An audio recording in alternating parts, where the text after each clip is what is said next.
all painting a picture not of suicide, but something far more sinister. One tip says he was tortured for about 4 months and they killed him and kept him in the freezer. That one keeps Tanner's family up at night. As a mother, you do not expect anything horrible to happen to your child, but the unexpected happens sometimes. This is the case of Tanner Ward and how he was supposed to come back from visiting a friend.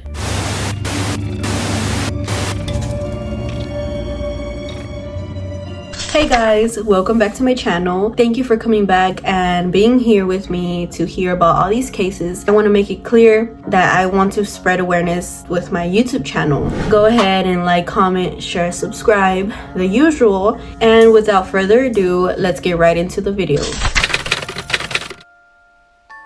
Tanner Ward was a 19-year-old at the time of his disappearance. He lived in Trenton, Missouri. In Tanner's teenage years, he would consume drugs. That led him on the wrong path, and one day he held some people hostage and he received 5 years of probation for that. Tanner wanted to turn his life around, and that's when he met his fiancée and they had a daughter together. He loved his own little family he created. His fiancée, Megan, and his daughter, Sophia, were what he wanted his whole life. He was a dedicated father, and even though his teenage years weren't the best, he put that behind him and focused on the future. On the night of June 7th, 2017, Tanner would tell his mother that he was going to visit a friend named Jeremiah. His mother, Lisa, knew all of Tanner's friends and she wasn't really familiar with the name Jeremiah. But nonetheless, Tanner would tell his family that he was going to be gone tops 30 minutes and to make him a dinner plate for when he would return. He gave a kiss to his fiancée and daughter and walked out the door. His sister Kelsey would mention that she knew all of Tanner's friends and that it wasn't hard to remember them since there was only a population of roughly 5,000 residents in their small town. 30 minutes passed and no sign of Tanner anywhere. The whole family started to worry and wondered why was he taking so long. Tanner did not have a car or a phone, so that was unsettling for the family. There were no signs of Tanner anywhere. Kelsey, Tanner's sister, started to retrace Tanner's tracks and decided to go look for Tanner. She was then asking around in her small town and somehow she got a hold of the friend Tanner went to go see, aka Jeremiah, and got a hold of his address.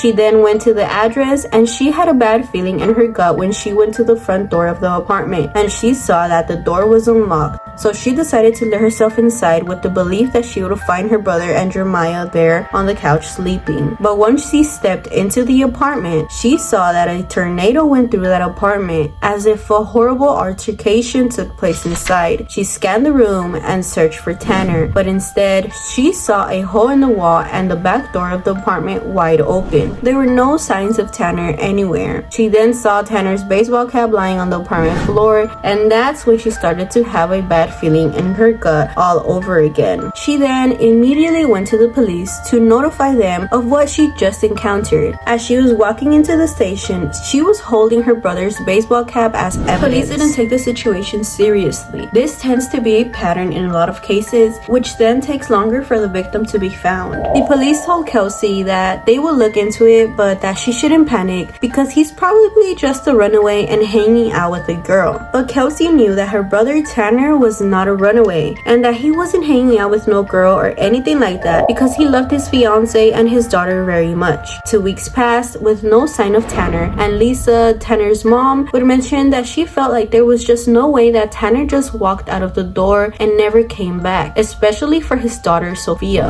Later, Kelsey would go and place missing persons flyers everywhere in the small town of Trenton, but to her surprise, she bumped into someone unexpectedly. It was Jeremiah, but Kelsey saw something on him that placed big red flags immediately in her brain. She saw that Jeremiah was wearing Tanner's sweatshirt that he was wearing the same day he went missing. Kelsey saw another red flag. She saw that there were cigarette burns on the shirt that belonged to Tanner. Kelsey would confront Jeremiah about these burns on the shirt, but Jeremiah would just say that there were stains. Kelsey would then start to get furious and say that she was going to call the police, but Jeremiah would say that there was no need for that and that he would just meet Kelsey at the police station. Now, why on earth was Jeremiah seen with the last piece of clothing that Tanner was seen with on the day he went missing? Was there other secrets that Jeremiah was hiding? When they both arrived at the police station, one police officer would tell Jeremiah to give them the shirt in order to do some tests. But Jeremiah seemed taken aback by that, and he didn't want to give the police officers a shirt. Kelsey saw that as such a weird behavior because why wouldn't he just give it up if he wasn't hiding anything? But officers had another test for Jeremiah. They would give him a voice stress test, and officers would say that there was some level of deception with Jeremiah. Once that was done, police seemed like that was enough to go check Jeremiah's property, but not the property you're thinking about, not his apartment. For some reason, officers went and investigated Jeremiah's father's property in Edinburgh, which was around 10 miles from the last place Tanner was seen at. When they arrived with the cadaver dogs, the dogs immediately were alarmed to the back door of the property, where they saw a burnt pit, and officers started to dig, and there they saw bones. But then they took it to the anthropologist to get them tested, and there they found out that they were animal bones. It was a dead end.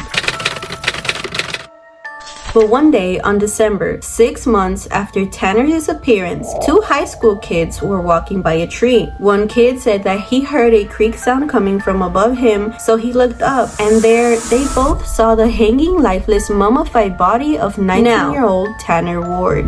The crazy part was that he was also with no feet. How on earth did Tanner end up 20 feet above ground, hung, with no feet, and mummified? During that time, Tanner's father came back from deployment, and police decided to ask him to identify if the body that was found was in fact Tanner's body. Tanner's father would then see that the body was in a bad shape, and he really couldn't see if that was Tanner or not. But he said he had a gut feeling that unfortunately it was his son. It was then by Tanner's dental records that forensic identified that it was Tanner. When the family found out about this devastating news, questions started to pop up. How would Tanner himself hang himself without any feet and be mummified in humid conditions?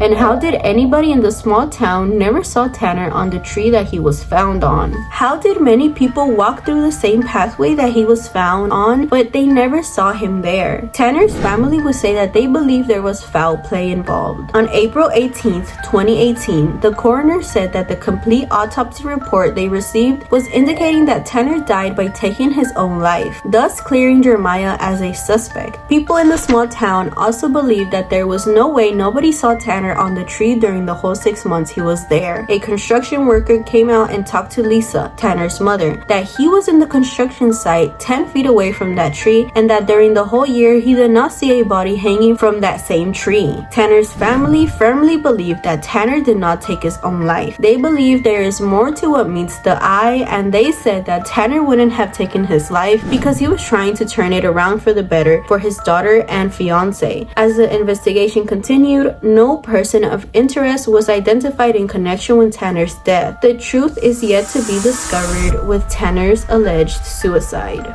There's a lot of questions and blank spaces in this case, and I truly hope that one day the questions can be answered. Let me know what you think about this case, and comment down below which case I should talk about next. I want to know your guys' theories.